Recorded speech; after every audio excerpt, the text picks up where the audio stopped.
everybody, welcome to my home. My name is Lisa Abbey and we're going to talk about some stitching. This is literally, I think, take 4 or 5. So if this one doesn't work, there's no video today, people, because I'm getting sick of hearing myself talk.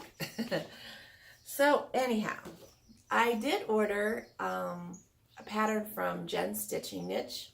I've heard her on her Flosstube so many times, and it's kind of scary because I just figured out how simple ordering from Etsy is. Holy cow. I hope I don't get in trouble now. Yeah.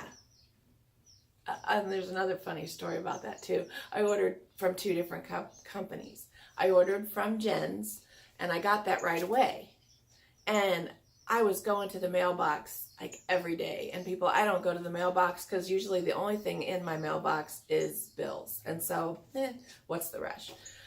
So usually when I go, I mean, it's just jammed in my mailbox. So I knew this was probably going to be on a chart, and I didn't want the mailman to do that to my chart. So, and plus I was excited to get it. Molly, shh. Sorry, she's barking like crazy today. And so anyhow, so I was all excited. So every day after work, I was going by the mailbox to see, you know. Anyhow, I also got stuff from Sub Rosa Designs. And so I got 2 charts from them. I wasn't even thinking.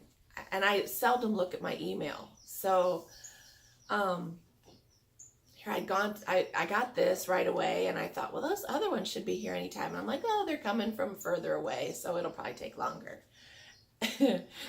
I'm such a dork. So I was looking at my emails, and I was like, I'm going to have to email them and say I didn't get it because it should have been here by now. And I saw one of the emails that was from them, and it was a PDF, people. I had them like almost instantaneously.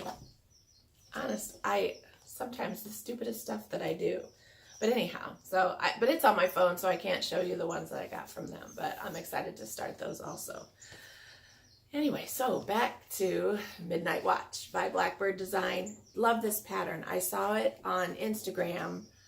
I believe it was Tina from Emily's Closet was doing it, and I saw hers, and I'm like, oh my gosh, so I got to get that. So that's when I hopped on Jen's Stitching Niche, and she had it. So I've got my border done. It lined up.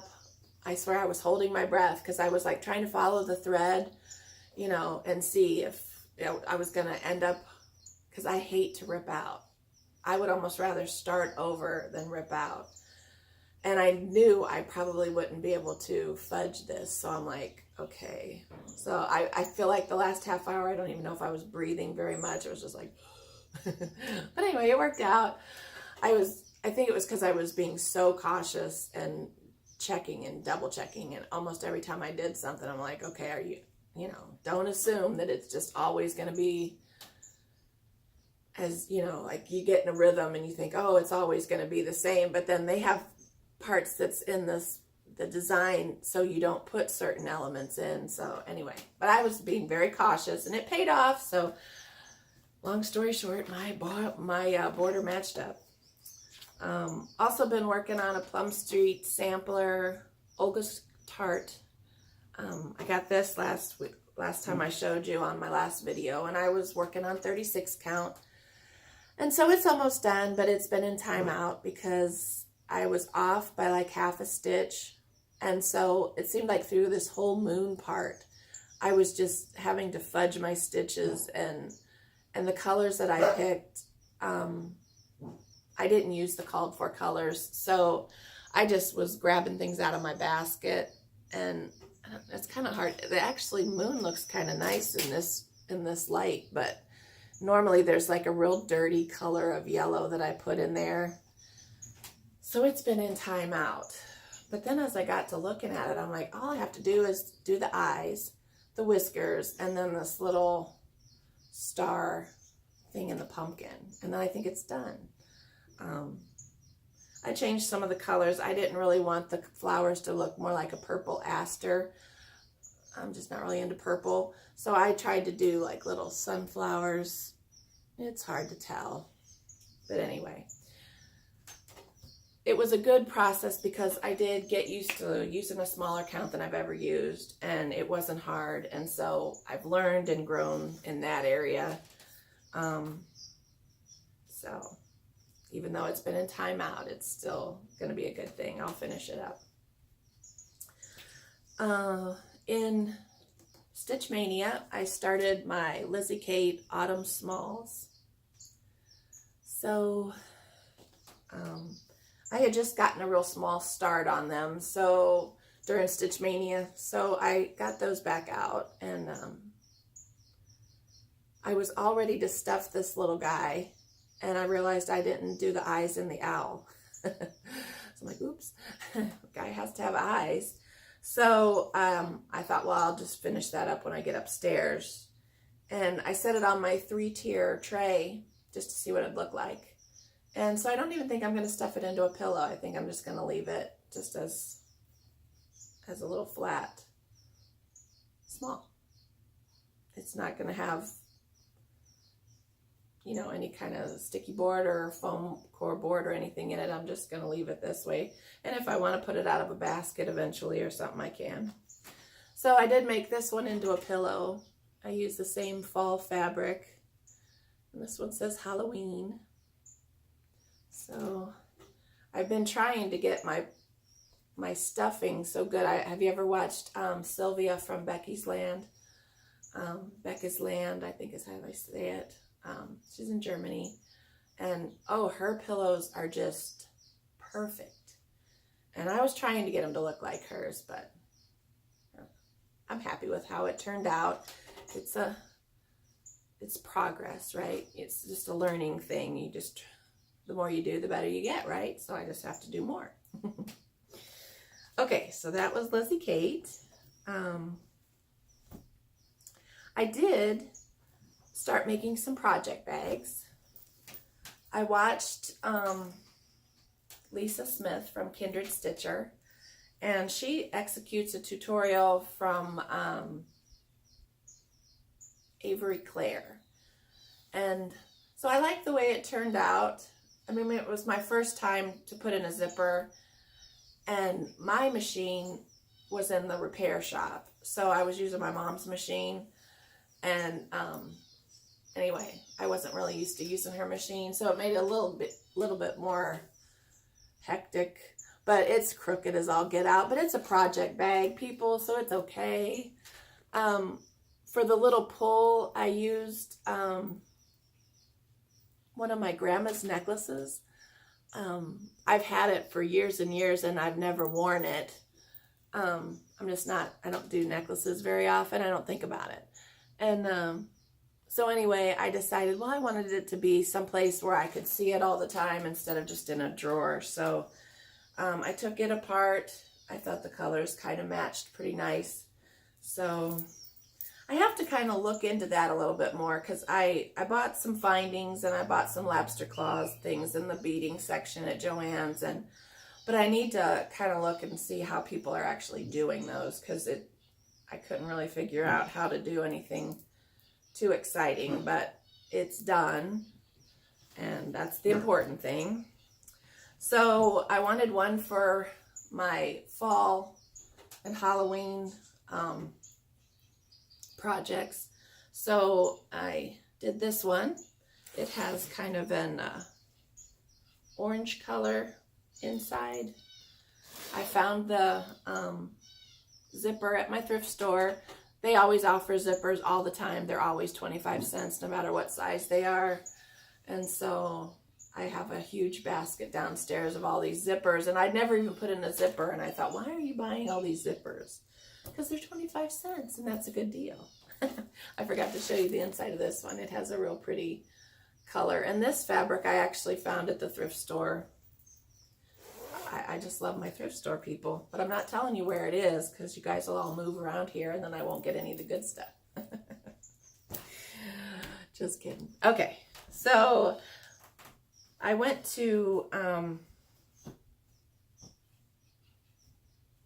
buy some other fabric for some project bags. I found some chickens and roosters, and then I had some red fabric. Ooh, it's kind of showing up orangey red, but it's more of a deep red in person. But I found that in my stash. So I found a tutorial from Primitive Stitcher that I'm going to try next. So I watched her video last night, and I tried to write down the descriptions and whatnot, and so I'm going to try doing that one next. Because if I do the same type of bag that I did before, when it rolls over for where the zipper is, my roosters will be upside down, and I didn't want that, so especially on the front of the bag. So anyhow, I found some bird fabric there also. So at my thrift store, they sell fabric, and this is the way they do it. They measure it and write it down on the piece of paper and roll it up, and then, like, this is an 18 by 22 inch piece, and it was 50 cents. But it has some writing on it. It's kind of hard to see, but I thought since this is a collage type fabric, I thought this might be pretty at the top. So those are my next two ones I want to do, and then I thought I'd put that in the inside. So that'll be my next project bags. So I did have a giveaway from the last video, and I have done this video, like I said, I think this is like the 4th time or something, so 4th or 5th.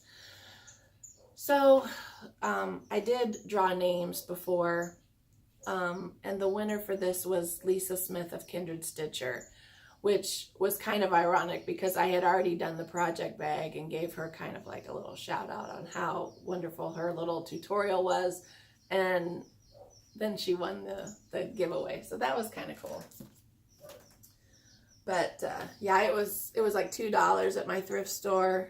I think it's like, I don't even really know what size count that is. I mean, it's super tiny, so, but pretty, but not really my style. So I was happy to see that there was other people who were interested in the nautical stuff, and so that worked out great.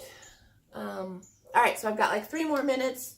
Hopefully I don't go over, because that's been my problem each time, is I've gone over my limit that I can upload, and then I have to start over.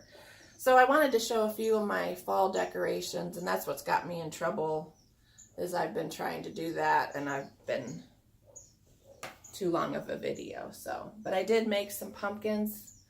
I've been making them for the last few years, and it has 3 sizes.